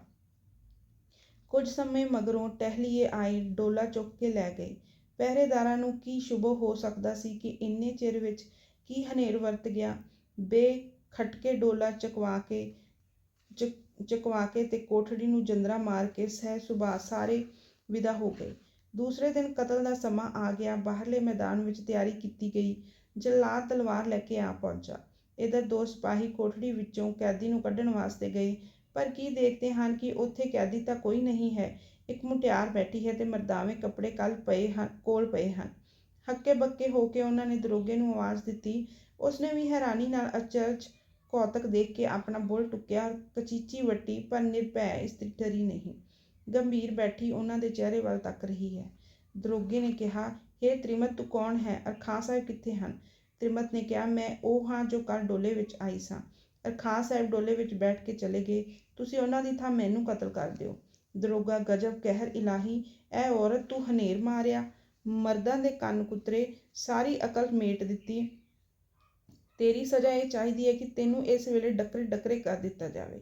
ਤ੍ਰਿਮਤ ਨੇ ਕਿਹਾ, ਠੀਕ ਹੈ, ਮੈਂ ਤਾਂ ਆਪਣਾ ਨਮਕ ਹਲਾਲ ਕੀਤਾ ਹੈ, ਇੱਕ ਜਾਨ ਬਚਾਈ ਹੈ। ਤੁਸੀਂ ਜੋ ਸਜ਼ਾ ਦਿਓ ਮੇਰੇ ਲਈ ਸੁੱਖ ਹੈ। ਚਲਾਓ ਤਲਵਾਰ ਔਰ ਮਾਰੋ ਇੱਕ ਤ੍ਰਿਮਤ ਨੂੰ। ਦਰੋਗੇ ਨੇ ਕਿਹਾ, ਠੀਕ ਹੈ, ਅੱਛਾ ਹੈ, ਕੀ ਮੈਂ ਤ੍ਰਿਮਤ ਦੇ ਲਹੂ ਨਾਲ ਹੱਥ ਰੰਗਾ? ਨਹੀਂ, ਕਦੇ ਨਹੀਂ। ਮੈਂ ਆਪਣੇ ਹੱਥ ਤੀਵੀਂ ਦੇ ਲਹੂ ਨਾਲ ਕਦੇ ਨਹੀਂ ਰੰਗਾਂਗਾ, ਪਰ ਮੈਂ ਮਾਲਕ ਨੂੰ ਕੀ ਮੂੰਹ ਦਿਖਾਵਾਂਗਾ ਕਿ ਐਡਾ ਪੁਰਾਣਾ ਆਦਮੀ ਤੀਵੀਂ ਦੇ ਹੱਥੋਂ ਛਲਿਆ ਗਿਆ। ਤ੍ਰਿਮਤੇ, ਜੇ ਤੈਨੂੰ ਮਾਰਾਂ ਤਦ ਕਾਇਰ, ਜੇ ਛੱਡਾਂ ਨਮਕ ਹਰਾਮ, ਜੇ ਮਾਲਕ ਨੂੰ ਦੱਸਾਂ ਤੇ ਉੱਲੂ। ਤ੍ਰਿਮਤ ਨੇ ਕਿਹਾ, ਹੇ ਬਜ਼ੁਰਗ ਦਰੋਗੇ, ਘਬਰਾ ਨਹੀਂ। ਤੇਰੇ ਮਾਲਕ ਨੇ ਕਿਹਾ ਸੀ ਕਿ ਡੋਲਾ ਬੰਦ ਆਵੇ, ਬੰਦ ਚਲਾ ਜਾਵੇ। ਤੇਰਾ ਇਸ ਵਿੱਚ ਕੋਈ ਦੋਸ਼ ਨਹੀਂ ਹੈ। ਤੂੰ ਮਾਲਕ ਨੂੰ ਛੇਤੀ ਖਬਰ ਕਰ। ਜੋ ਹੁਕਮ ਹੋਵੇ ਮੈਂ ਸਹਿਣ ਨੂੰ ਤਿਆਰ ਹਾਂ, ਕਿਉਂਕਿ ਜੇ ਮੈਨੂੰ ਜਿੰਦ ਪਿਆਰੀ ਹੁੰਦੀ ਤਾਂ ਮੈਂ ਮੌਤ ਦੇ ਘੁਰੇ ਵਿੱਚ ਆਪ ਨਾ ਆ ਵੜਦੀ। ਮੈਂ ਮਰਨਾ ਬਿੱਧ ਕੇ ਆਈ ਹਾਂ। ਮੈਂ ਕਿਸੇ ਦੁੱਖ ਤੋਂ, ਕਿਸੇ ਤਰ੍ਹਾਂ ਦੀ ਮੌਤ ਤੋਂ ਨਹੀਂ ਡਰਦੀ। ਜੇ ਬਹਾਦੁਰ ਸ਼ਸਤਰ ਪਹਿਨਦਾ ਹੈ, ਜੰਗ ਨੂੰ ਤੁਰਦਾ ਹੈ, ਉਹ ਦੁੱਖਾਂ ਨੂੰ ਸੱਜੇ ਹੱਥ ਔਰ ਮੌਤ ਨੂੰ ਖੱਬੇ ਹੱਥ ਪਰ ਧਰ ਲੈਂਦਾ ਹੈ। ਮੈਂ ਬਹਾਦਰ ਹਾਂ ਕਿਉਂਕਿ ਮੈਂ ਇੱਕ ਜਾਨ ਬਚਾਈ ਹੈ। ਕਿਸੇ ਨੇ ਬੇਕਸੀ ਵਿੱਚ ਮੇਰੇ ਨਾਲ ਪਿਆਰ ਕੀਤਾ ਸੀ, ਮੈਂ ਉਸ ਨਾਲ ਨੇਕੀ ਦੇ ਬਦਲੇ ਜਿੰਦ ਹੂਲ ਕੇ ਨੇਕੀ ਕੀਤੀ ਹੈ। ਇਸ ਤਰ੍ਹਾਂ ਦੇ ਵਾਕ ਸੁਣ ਕੇ ਦਰੋਗਾ ਹੱਕਾ ਪੱਕਾ ਰਹਿ ਗਿਆ। ਬਹੁਤ ਕੁਝ ਸੋਚਿਆ ਪਰ ਕੁਝ ਨਾ ਫੁਰਿਆ। ਛਿੱਕੜ ਦਰਬਾਰ ਵਿੱਚ ਹਾਜ਼ਰ ਹੋਇਆ ਔਰ ਵਜ਼ੀਰ ਸਾਹਿਬ ਦੀ ਰਾਹੀਂ ਸਾਰਾ ਕਿੱਸਾ ਅਮੀਰ ਸਾਹਿਬ ਦੇ ਕੰਨਾਂ ਤੱਕ ਪਹੁੰਚਾਇਆ। ਅਮੀਰ ਸਾਹਿਬ ਸੁਣਦੇ ਅਦਰਜ ਰਹਿ ਗਏ। ਹੁਕਮ ਦਿੱਤਾ ਕਿ ਉਸ ਔਰਤ ਨੂੰ ਜਿਸ ਵਿੱਚ ਇਤਨੀ ਕੁਰਬਾਨੀ ਹੈ ਦਰਬਾਰ ਵਿੱਚ ਹਾਜ਼ਰ ਕਰੋ। ਉਸੇ ਵੇਲੇ ਦਰੋਗਾ ਦੌੜਿਆ ਗਿਆ ਔਰ ਤ੍ਰਿਮਤ ਦਰਬਾਰ ਵਿੱਚ ਲਿਆ ਹਾਜ਼ਰ ਕੀਤੀ। ਭਰੀ ਸਭਾ ਵਿੱਚ ਇਕੱਲੀ ਤ੍ਰਿਮਤ ਅਦਬ ਨਾਲ ਸਿਰ ਨੀਵਾਂ ਕਰ ਖੜੋ ਗਈ। ਅਮੀਰ ਸਾਹਿਬ ਨੇ ਪੁੱਛਿਆ, ਤੂੰ ਕੌਣ ਹੈ ਔਰ ਇਹ ਕੀ ਮਾਜਰਾ ਹੈ ਜੋ ਤੂੰ ਇਸ ਤਰ੍ਹਾਂ ਆਪਣੀ ਜਾਨ ਜੋਖਮ ਵਿੱਚ ਪਾਈ ਹੈ? ਤ੍ਰਿਮਤ, ਮੈਂ ਪੰਜਾਬ ਦੇਸ਼ ਦੇ ਇੱਕ ਸਿੱਖ ਦੀ ਪੁੱਤਰੀ ਹਾਂ। ਆਪ ਦੇ ਜ਼ੁਲਮ ਨੇ ਮੈਨੂੰ ਕੈਦ ਕੀਤਾ ਔਰ ਪਸ਼ੂਆਂ ਦੀ ਤਰ੍ਹਾਂ ਬੰਦੀ ਵਿੱਚ ਪਾ ਕੇ ਇੱਥੇ ਪਹੁੰਚਾਇਆ ਔਰ ਡੰਗਰਾਂ ਦੀ ਤਰ੍ਹਾਂ ਮੰਡੀ ਵਿਕਾ ਆਇਆ। ਇਸ ਕਹਿਰ ਹੇਠ ਵਿਕ ਕੇ ਮੈਂ ਇਸ ਖਾਨ ਸਾਹਿਬ ਦੇ ਘਰ ਪਹੁੰਚੀ ਜਿਸ ਨੂੰ ਆਪ ਨੇ ਕਤਲ ਦੀ ਸਜ਼ਾ ਦਿੱਤੀ ਸੀ ਔਰ ਉਸਦੀ ਵਹੁਟੀ ਫਾਤਮਾ ਦੀ ਟਹਿਲਣ ਬਣੀ। ਭਾਵੇਂ ਉਹ ਮੇਰਾ ਮਾਲਕ ਨਹੀਂ, ਮੈਂ ਉਸਦੀ ਦਾਸੀ ਨਹੀਂ।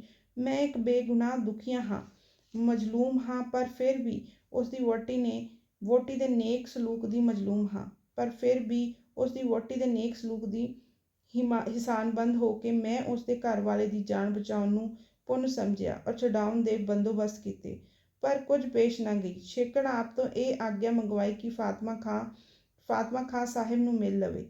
ਉਹ ਤ੍ਰਿਮਤ ਡਰਪੋਕ ਹੈ ਔਰ ਜਿੰਦ ਨੂੰ ਬਹੁਤ ਪਿਆਰ ਕਰਦੀ ਹੈ। ਇਸ ਲਈ ਮੈਂ ਆਪ ਉਸ ਦੀ ਥਾਂ ਬੰਦੀਖਾਨੇ ਗਈ। ਖਾਂ ਨੂੰ ਜਨਾਨਾ ਪੇਸ਼ ਕਰਾ ਕੇ ਬਾਹਰ ਭੇਜ ਦਿੱਤਾ ਔਰ ਮਰਦਾਨਾ ਭੇਸ ਕਰ ਬੈਠੀ ਰਹੀ। ਫਿਰ ਮੈਂ ਮਰਦਾਨਾ ਲਿਬਾਸ ਲਾ ਕੇ ਦੂਸਰਾ ਜਨਾਨਾ ਵੇਸ਼ ਜੋ ਨਾਲ ਲਿਆਈ ਸਾਂ ਪਾ ਲਿਆ। ਅਮੀਰ, ਇਹ ਦਲੇਰ ਔਰਤ, ਤੂੰ ਬੜੀ ਬਹਾਦਰ ਹੈ। ਤੂੰ ਉਹ ਕੰਮ ਕੀਤਾ ਹੈ ਜੋ ਕਿਸੇ ਦੇ ਕਰਨੇ ਦਾ ਨਹੀਂ। ਮੇਰੀ ਅਕਲ ਹੈਰਾਨ ਹੈ ਤੇਰੇ ਕਰਤੱਵ ਉੱਤੇ, ਪਰ ਤੂੰ ਸਿੱਖ ਦੀ ਧੀ ਹੈ, ਇਸ ਲਈ ਤੇਰਾ ਮਾਰਨਾ ਹੀ ਚੰਗਾ ਹੈ। ਪਰ ਤੇਰੀ ਬਹਾਦਰੀ ਦਾ ਇਨਾਮ ਨਾ ਦੇਵਾਂ ਤਬ ਵੀ ਹੈਫ ਹੈ। ਸੋ ਮੰਗ ਕੀ, ਮੈਂ ਤੈਨੂੰ ਕੀ ਦੇਵਾਂ? ਤ੍ਰਿਮਤ ਨੇ ਕਿਹਾ, ਮੈਨੂੰ ਕਿਸੇ ਚੀਜ਼ ਦੀ ਇੱਛਾ ਨਹੀਂ ਹੈ, ਮੈਂ ਕੁਝ ਨਹੀਂ ਮੰਗਦੀ, ਹਾਂ ਕੁਝ ਪੁੱਛਣਾ ਚਾਹੁੰਦੀ ਹਾਂ। ਅਮੀਰ ਨੇ ਕਿਹਾ, ਕੀ ਪੁੱਛਣਾ ਚਾਹੁੰਦੀ ਹੈ? ਤ੍ਰਿਮਤ ਨੇ ਕਿਹਾ, ਮੈਂ ਇਹ ਪੁੱਛਿਆ ਚਾਹੁੰਦੀ ਹਾਂ ਕਿ ਸਿੱਖਾਂ ਪਰ ਐਡਾ ਜ਼ੁਲਮ ਕਿਉਂ ਹੁੰਦਾ ਹੈ? ਕਿਆ ਸਿੱਖ ਆਦਮੀ ਨਹੀਂ? ਅਮੀਰ ਨੇ ਕਿਹਾ, ਸਿੱਖ ਆਦਮੀ ਤਾਂ ਹਨ ਪਰ ਲੁਟੇਰੇ ਹਨ। ਮੇਰੇ ਪੰਜਾਬ ਖੋਹਣ ਦੇ ਰਸਤੇ ਵਿੱਚ ਅਟਕਦੇ ਹਨ। ਵੈਸੇ ਉਹ ਕਾਫਰ ਹਨ, ਇਸ ਕਰਕੇ ਮਾਰਦਾ ਹਾਂ। ਤ੍ਰਿਮਤ ਨੇ ਕਿਹਾ, ਸਿੱਖ ਲੁਟੇਰੇ ਨਹੀਂ ਹਨ, ਲੁਟੇਰੇ ਤੇਰੇ ਹਾਕਮ ਹਨ ਜੋ ਪੰਜਾਬ ਵਿੱਚ ਪਰਜਾ ਨੂੰ ਲੁੱਟਦੇ ਹਨ। ਤੈਂ ਬਿੱਲੀਆਂ ਨੂੰ ਪੇੜਿਆਂ ਦੀ ਰਾਖੀ ਪਰ ਛੱਡਿਆ ਹੈ। ਹਾਕਮਾਂ ਨੇ ਤੇ ਚੌਧਰੀਆਂ ਨੇ ਕਈ ਤਰੀਕੇ ਰੱਖੇ ਹੋਏ ਹਨ ਜਿਨ੍ਹਾਂ ਨਾਲ ਉਹ ਦੇਸ਼ ਨੂੰ ਲੁੱਟਦੇ ਔਰ ਪਰਜਾ ਨੂੰ ਵੈਰਾਨ ਕਰਦੇ ਹਨ। ਸਿੱਖ ਉਹਨਾਂ ਤੋਂ ਪਰਜਾ ਦੀ ਰਾਖੀ ਕਰਦੇ ਹਨ। ਜਦ ਦੁਹਾਈ ਮਚਦੀ ਹੈ ਤਦ ਦੋਸ਼ ਸਿੱਖਾਂ ਦੇ ਸਿਰ ਥੱਪ ਦਿੰਦੇ ਹਨ ਔਰ ਬੇਗੁਨਾਹ ਨੂੰ ਫੜ ਕੇ ਮਾਰ ਦਿੰਦੇ ਹਨ। ਫਰਿਆਦ ਕੋਈ ਨਹੀਂ ਸੁਣਦਾ। ਜਿਸ ਨੂੰ ਕਹੋ ਉਹ ਆਪ ਉਹੋ ਜਿਹਾ ਉਪਦਰੀ ਹੁੰਦਾ ਹੈ। ਸਭ ਤੋਂ ਵੱਡੇ ਦਿੱਲੀ ਵਾਲੇ ਹਨ। ਉਹ ਬੁੱਢੇ ਸ਼ੇਰ ਵਾਂਗ ਹਿੱਲਣ ਜੋਗੇ ਨਹੀਂ। ਪਰਜਾ ਦੀ ਦੂਜੀ ਪਹੁੰਚ ਆਪ ਦੇ ਥਾਪੇ ਹਾਕਮਾਂ ਤੱਕ ਹੁੰਦੀ ਹੈ। ਉਹ ਵੀ ਉਹੋ ਜਿਹੇ ਹਨ। ਤੁਸੀਂ ਜਿੰਨੀ ਵਾਰ ਪੰਜਾਬ ਹਿੰਦੁਸਤਾਨ ਵਿੱਚ ਗਏ, ਪਰਜਾ ਨੂੰ ਲੁੱਟ ਕੇ ਨਾਸ਼ ਕੀਤਾ ਔਰ ਆਪਣੇ ਖੀਸੇ ਭਰ ਕੇ ਕਾਬਲ ਦਾ ਰਸਤਾ ਫੜਿਆ। ਸਿੱਖਾਂ ਨਾਲ ਤੁਸਾਂ ਦਾ ਵੈਰ ਠੀਕ ਨਹੀਂ। ਜੇ ਨਿਆਂ ਨਾਲ ਦੇਖੋ ਤਾਂ ਸਿੱਖ ਜ਼ਾਲਮ ਹਾਕਮਾਂ ਨੂੰ ਸਜ਼ਾ ਦਿੰਦੇ ਹਨ, ਉਹਨਾਂ ਨੂੰ ਲੁੱਟਦੇ ਹਨ ਔਰ ਉਹਨਾਂ ਦੀ ਮਿੱਟੀ ਪੁੱਟਦੇ ਹਨ। ਪੰਜਾਬ ਸਾਡਾ ਘਰ ਹੈ, ਦੇਸ਼ ਹੈ। ਤੁਹਾਡਾ ਕੋਈ ਹੱਕ ਨਹੀਂ ਕਿ ਸਾਡੇ ਦੇਸ਼ ਨੂੰ ਲੁੱਟੋ ਤੇ ਉਸ 'ਤੇ ਰਾਜ ਕਰੋ। ਆਪਣਾ ਘਰ ਸੰਭਾਲਣ ਵਾਸਤੇ ਸਿੱਖਾਂ ਦਾ ਤੁਸਾਂ ਨਾਲ ਲੜ ਪੈਣਾ ਕੋਈ ਅਪਰਾਧ ਨਹੀਂ। ਮੈਂ ਸੱਚ ਕਹਿ ਦਿੱਤਾ ਹੈ ਔਰ ਨਿਡਰ ਹੋ ਕੇ ਕਹਿ ਦਿੱਤਾ ਹੈ। ਜੋ ਮੌਤ ਤੋਂ ਨਿਡਰ ਹੈ ਉਹ ਕਾਸ ਤੋਂ ਡਰੇ। ਮੈਨੂੰ ਮਾਰ ਦੇਣ ਦੀ ਤਾਕਤ ਆਪ ਨੂੰ ਹੈ, ਸੋ ਮੈਂ ਆਪ ਮੌਤ ਦੇ ਮੂੰਹ ਪਈ ਹਾਂ। ਮੇਰੀ ਇੱਕੋ ਡੰਜ ਬਾਕੀ ਸੀ ਕਿ ਆਪ ਦੇ ਕੰਨੀ ਇਹ ਸੱਚ ਦੀ ਆਵਾਜ਼ ਪੈ ਜਾਵੇ, ਸੋ ਮੈਂ ਪਾ ਦਿੱਤੀ। ਹੁਣ ਸੱਚ ਦੇ ਬਦਲੇ ਜੋ ਸਜ਼ਾ ਜੀ ਆਵੇ ਦਿਓ। ਮੈਂ ਹਾਜ਼ਰ ਖੜੀ ਹਾਂ। ਮੌਤ ਮੈਨੂੰ ਜੱਫੀ ਪਾਏ ਖੜੋਤੀ ਹੈ। ਮੈਂ ਮੌਤ ਦੀ ਗੋਦੀ ਵਿੱਚ ਬੈਠੀ ਹਾਂ, ਇਸ ਲਈ ਮੈਂ ਨਿਡਰ ਹਾਂ। ਜਿੰਦਾਂ ਦਾ ਪਿਆਰ ਜੀਵ ਨੂੰ ਕਾਇਰ ਬਣਾਉਂਦਾ ਹੈ। ਜਿੰਦ ਤੋਂ ਹੱਥ ਧੋਤੇ ਤਾਂ ਬੀਰ ਹੋ ਗਏ। ਆਪ ਬੜੇ ਬਲਵਾਨ ਹੋ, ਮੈਂ ਕੈਦੀ ਹਾਂ, ਪਰ ਮੈਂ ਸਿੱਖ ਦੀ ਧੀ ਹਾਂ, ਬਹਾਦਰ ਦੇ ਘਰ ਜੰਮੀ ਪਲੀ ਹਾਂ। ਮੈਂ ਸੱਚ ਨੂੰ ਪਿਆਰ ਕਰਦੀ ਹਾਂ। ਹੁਣ ਹੁਕਮ ਦਿਓ ਜੋ ਮੇਰਾ ਸਿਰ ਤਨ ਤੋਂ ਜੁਦਾ ਹੋ ਜਾਵੇ। ਦਰਬਾਰ ਦੇ ਮੁਸਾਹਿਬ ਜੋ ਅਮੀਰ ਸਾਹਿਬ ਦੇ ਅੱਗੇ ਥਰ-ਥਰ ਕੰਬਦੇ ਹੁੰਦੇ ਸਨ ਔਰ ਬਿਨਾਂ ਪੁੱਛੇ ਕੋਈ ਬੋਲ ਨਹੀਂ ਸੀ ਸਕਦਾ ਹੁੰਦਾ। ਇਸ ਦਲੇਰ ਕੰਨਿਆ ਦੇ ਬਚਨ ਸੁਣ ਕੇ ਹੱਕੇ ਬੱਕੇ ਰਹਿ ਗਏ ਕਿ ਇਹ ਕਿਸ ਵਲਾਇਤ ਔਰ ਕਿਸ ਜਿਨਸ ਵਿੱਚੋਂ ਹੈ ਕਿ ਇਸ ਤਰ੍ਹਾਂ ਨਿਡਰ ਹੋ ਕੇ ਐਡੇ ਸਖਤ ਪਾਤਸ਼ਾਹ ਦੇ ਸਾਹਮਣੇ ਬੋਲਦੀ ਹੈ। ਅਮੀਰ ਸਾਹਿਬ ਨੂੰ ਕੁਝ ਗੁੱਸਾ ਉਪਜਦਾ ਸੀ, ਕੁਝ ਦਇਆ ਆਉਂਦੀ ਸੀ ਤੇ ਕਿਸੇ ਵੇਲੇ ਪਿਆਰ ਵੀ ਉਪਜਦਾ ਸੀ। ਢੇਰ ਚਿਰ ਇੱਕੁਰ ਅਚੰਭਿਤ ਰਹਿ ਕੇ ਅਮੀਰ ਨੇ ਪੁੱਛਿਆ, ਐ ਦਲੇਰ ਔਰਤ, ਤੂੰ ਕੈਦ ਕਿੱਕੁਰ ਪੈ ਗਈ? ਇਹ ਸਮਝ, ਇਹ ਹੌਸਲਾ ਔਰ ਕੈਦ? ਤ੍ਰਿਮਤ ਨੇ ਕਿਹਾ, ਅਮੀਰ ਸਾਹਿਬ ਕੀ ਦੱਸਾਂ। ਆਪ ਦਾ ਇੱਕ ਫੌਜੀ ਅਫਸਰ ਘੋੜਾ ਦੌੜਾਈ ਜਾਂਦਾ ਸੀ, ਇੱਕ ਢੱਠੇ ਹੋਏ ਖੂਹ ਵਿੱਚ ਡਿੱਗ ਪਿਆ। ਮੈਂ ਉਸ ਨੂੰ ਡਿੱਗਦੇ ਡਿੱਠਾ ਪਿੰਡੋਂ ਬਾਹਰ ਸੱਦ ਕੇ ਉਸ ਨੂੰ ਕਢਵਾਇਆ ਔਰ 8-10 ਦਿਨ ਉਸ ਦੀ ਖਾਤਰ ਇਲਾਜ ਮੁਆਲਜਾ ਕੀਤਾ। ਜਦ ਤਕੜਾ ਹੋਇਆ ਤਦ ਉਹ ਤੁਰ ਪਿਆ ਔਰ ਲੁਧਿਆਣੇ ਚਲਾ ਗਿਆ, ਜੋ ਸਾਡੇ ਪਿੰਡ ਤੋਂ ਕੁਝ ਦੂਰ ਵਾਟ ਪਰ ਹੈ। ਇੱਕ ਦਿਨ ਉਸ ਅਫਸਰ ਦਾ ਸੁਨੇਹਾ ਮੇਰੇ ਪਿਤਾ ਨੂੰ ਪਹੁੰਚਾ ਕਿ ਆਪ ਜੀ ਦੀ ਧੀ ਦੀ ਕਿਰਪਾ ਦਾ ਮੈਂ ਧੰਨਵਾਦੀ ਹਾਂ। ਮੇਰੀ ਬੇਗਮ ਉਸ ਨੂੰ ਮਿਲਣਾ ਚਾਹੁੰਦੀ ਹੈ। ਜੇਕਰ ਤੁਸੀਂ ਉਸ ਨੂੰ ਭੇਜ ਦਿਓ ਤਾਂ ਚੰਗੀ ਗੱਲ ਹੈ। ਮੇਰੇ ਪਿਤਾ ਨੇ ਨਾਂਹ ਕਰ ਭੇਜੀ। ਫਿਰ 10 ਦਿਨ ਮਗਰੋਂ ਉਹ ਆਪਣੀ ਵਹੁਟੀ ਸਮੇਤ ਸਾਡੇ ਪਿੰਡ ਪਹੁੰਚਾ ਔਰ ਵਹੁਟੀ ਉਸ ਦੀ ਮੈਨੂੰ ਮਿਲਣੇ ਆਈ। ਮੇਰਾ ਉਸ ਦਾ ਪਿਆਰ ਪੈ ਗਿਆ। ਇੱਕ ਦਿਨ ਮੈਂ ਉਸ ਨੂੰ ਮਿਲਣ ਉਸ ਦੇ ਤੰਬੂ ਵਿੱਚ ਗਈ। ਉਸ ਵੇਲੇ ਮੈਨੂੰ ਉਹਨਾਂ ਕੈਦ ਕਰ ਲਿਆ ਔਰ ਮੈਨੂੰ ਲੈ ਕੇ ਨੱਸ ਆਏ। ਉਹ ਤੀਵੀਂ ਜੋ ਉਸ ਦੀ ਵਹੁਟੀ ਸੀ, ਕੋਈ ਓਪਰੀ ਤ੍ਰਿਮਤ ਸੀ, ਵਹੁਟੀ ਨਹੀਂ ਸੀ। ਸੋ ਤ੍ਰਿਮਤ ਤਾਂ ਖਿਸਕ ਗਈ ਤੇ ਮੈਨੂੰ ਦੁਸ਼ਟ ਨੇ ਵਿਆਹ ਵਾਸਤੇ ਕਿਹਾ। ਦੂਸਰੇ ਦਿਨ ਤੁਸਾਂ ਆਪਣੇ ਦੇਸ਼ ਨੂੰ ਕੂਚ ਕੀਤੀ ਤੇ ਉਸ ਦੁਸ਼ਟ ਨੂੰ ਡੇਰਿਓਂ ਅੱਗੇ ਨੂੰ ਤੋਰ ਦਿੱਤਾ। ਇਸ ਹਫਲਾ ਤਫਲੀ ਵਿੱਚ ਮੈਂ ਪਿੱਛੇ ਰਹਿ ਗਈ। ਮੈਨੂੰ ਆਪ ਦੇ ਸਿਪਾਹੀਆਂ ਨੇ ਬੰਦੀ ਹੋਈ ਦੇਖ ਕੇ ਕੈਦੀਆਂ ਵਿੱਚ ਰਲਾ ਦਿੱਤਾ ਤੇ ਆਪ ਨੇ ਸਾਡੇ ਦੇਸ਼ ਵਿੱਚੋਂ ਮਰਦ ਤ੍ਰਿਮਤਾਂ ਫੜ ਆਂਦੇ ਸਨ, ਇਸ ਪਾਪ ਕਰਕੇ ਕਿ ਆਪ ਦਾ ਜੀ ਕਰ ਆਇਆ ਸੀ ਕਿ ਕੁਝ ਗੁਲਾਮ ਫੜ ਲਚੀਲੀਏ। ਮੈਂ ਵੀ ਹੋਰਨਾਂ ਵਾਂਗ ਇੱਥੇ ਵਿਕ ਗਈ। ਉਸ ਦੁਸ਼ਟ ਦਾ ਫਿਰ ਪਤਾ ਨਹੀਂ ਲੱਗਾ ਕਿ ਕਿੱਧਰ ਗਿਆ। ਅੱਜ ਆਪ ਦੇ ਦਰਬਾਰ ਵਿੱਚ ਉਸ ਦੀ ਸੂਰਤ ਫਿਰ ਨਜ਼ਰ ਪਈ ਹੈ। ਅਮੀਰ ਨੇ ਕਿਹਾ, ਕਿਹੜਾ ਹੈ? ਤ੍ਰਿਮਤ ਨੇ ਉਂਗਲ ਕਰਕੇ ਕਿਹਾ ਕਿ ਉਹ ਹੈ। ਅਮੀਰ ਉਸ ਵੱਲ ਮੂੰਹ ਕਰਕੇ, ਫਿਟਕਾਰ ਹੈ ਤੈਨੂੰ ਇਹ ਮਲੂਨ ਫਿਟਕਾਰੇ ਹੋਏ। ਮਿਹਰਬਾਨੀ ਦਾ ਇਹ ਬਦਲਾ ਸੀ। ਲਾਹਨ ਤੇ ਖੁਦਾ ਭਰ ਤੋਂ। ਅਰ ਹੋਰ ਵੀ ਗਾਲਾਂ ਦਿੱਤੀਆਂ। ਅਰ ਦਰੋਗੇ ਵੱਲ ਮੂੰਹ ਕਰਕੇ ਕਿਹਾ ਕਿ ਇਸ ਲੜਕੀ ਦੀ ਜਾਨ ਬਖਸ਼ੀ ਕੀਤੀ ਤੇ ਉਸ ਦੀ ਥਾਂ ਅੱਜ ਇਸ ਨੂੰ ਗੋਲੀ ਨਾਲ ਉਡਾ ਦਿਓ। ਤ੍ਰਿਮਤ ਨੇ ਕਿਹਾ, ਅਮੀਰ ਸਾਹਿਬ, ਇਹਨਾਂ ਦੀ ਜਾਨ ਬਖਸ਼ੀ ਕਰੋ। ਇਹਨਾਂ ਦੇ ਮਾਰੇ ਜਾਣ ਨਾਲ ਮੇਰੇ ਦੁੱਖੜੇ ਮੋੜੇ ਨਹੀਂ ਜਾ ਸਕਦੇ। ਖਾਂ ਸਾਹਿਬ ਦੀ ਥਾਂ ਮੈਨੂੰ ਮਾਰੋ, ਕਿਉਂਕਿ ਹੁਣ ਦੁੱਖੜੇ ਸਹਿਣ ਦੀ ਤਾਕਤ ਮੇਰੇ ਵਿੱਚ ਨਹੀਂ। ਮੇਰਾ ਮਾਰ ਦੇਣਾ ਹੀ ਇਸ ਵਾਲੇ ਪੁੰਨ ਹੈ, ਕਿਉਂਕਿ ਮਰਨੇ ਨਾਲ ਮੇਰੇ ਦੁੱਖ ਮੁੱਕ ਜਾਣਗੇ।